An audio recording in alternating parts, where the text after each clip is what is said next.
அனைவருக்கும் வணக்கம். என் பெயர் பிரதிபா ராமநாதன். பதிவேல் 406. இன்றைய தலைப்பு தசரதர், ராமர், லக்ஷ்மணன், பரதன் இவர்கள் நால்வரின் பாசம். அரச சபைக்கு ராமரை வர சொல்லி அவரை பார்த்து பார்த்து ரசித்தாராம் தசரதர்.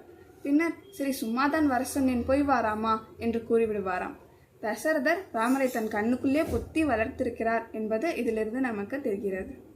மற்றொரு நாள் விஸ்வாமித்திர மகரிஷி தன் யாகம் காப்பதற்காக ராமரை தன்னுடன் அனுப்பி வைக்க கேட்டபோது, ராமர் சிறு பிள்ளை, நான் வருகிறேன் அதற்கு பதிலாக என்று தசரதர் சொல்கிறார்.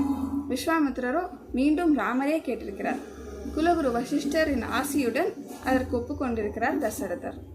பின்பு சக்கரவர்த்தி தசரதரின் ஆணையை ஏற்று ராமர் வனவாசம் செல்ல புறப்படும் போது மக்கள் வெள்ளமாய் திரண்டிருந்த பொழுது அவர்களை சமாதானம் செய்யும்படியாக, என் இனிய மக்களே, என் தந்தை சொல்லை காப்பாற்ற நான் கடமைப்பட்டுள்ளேன். அதை நீங்கள் தடுக்கக்கூடாது. நான் வரும் வரை என் தம்பி பரதன் அரசாள்வான். என் தம்பி பரதன் மிகவும் நல்லவன். அனைவரும் இதை ஏற்க வேண்டும் என்று கூறுகிறார் ராமர். இதிலிருந்தே ராமருக்கு தசரதன் மீதும் பரதன் மீதும் இருந்த நம்பிக்கையும் பாசமும் அன்பும் நமக்கு தெரிகிறது. தம்பி லக்ஷ்மணரோ கோபத்துடன், அண்ணா, யார் தடுத்தாலும் சரி, நானே உங்களுக்கு முடிசூட்டுவேன் என்று கூற ராமரும், கோபம் கொள்ளாதே லக்ஷ்மணா என்கிறார். அண்ணா, இப்போது வராத கோபம் பிறகு வந்தால் என்ன, வராவிட்டால் என்ன என்கிறார் லக்ஷ்மணர். கோபமுள்ள இடத்தில் தானே குணமும் இருக்கும்.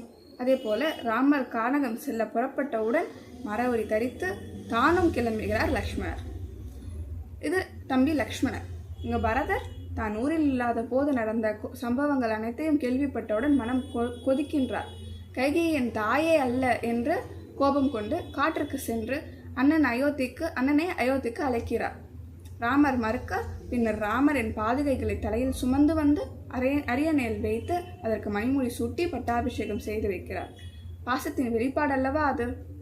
அதே போல ராமர் பின் தசரதர் இறந்த செய்தியை கேட்டபோது, நான் 14 ஆண்டுகளில் திரும்பி வருவேன் என தெரிந்தும் என் பிரிவை தாங்க முடியாமல் ஊர் துறந்து விட்டீர்களே தந்தையே. நீங்கள் இனி வரப்போவது இல்லை என தெரிந்தும் உங்கள் மகனாகிய நான் இன்னும் உயிரோடு இருக்கின்றேனே என்று கண்ணீரில் மயங்கினார்.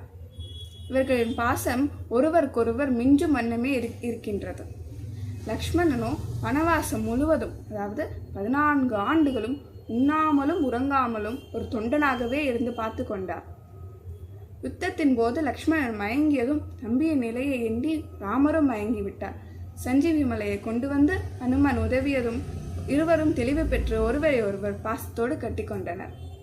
14 ஆண்டுகள் முடியும் வேலை. சொன்னபடி அண்ணன் வரவில்லை என்றால் அக்னி பிரவேசம் செய்வேன் என கூறி அக்னியை மூட்டி பலம் வர துவங்கினார் பரதர். அண்ணன் மீது அவ்வளவு பாசம்.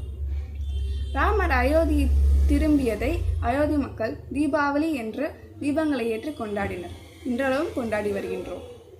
சகோதரர்கள் என்றும் போல ஒற்றுமையுடன் இருந்தனர்.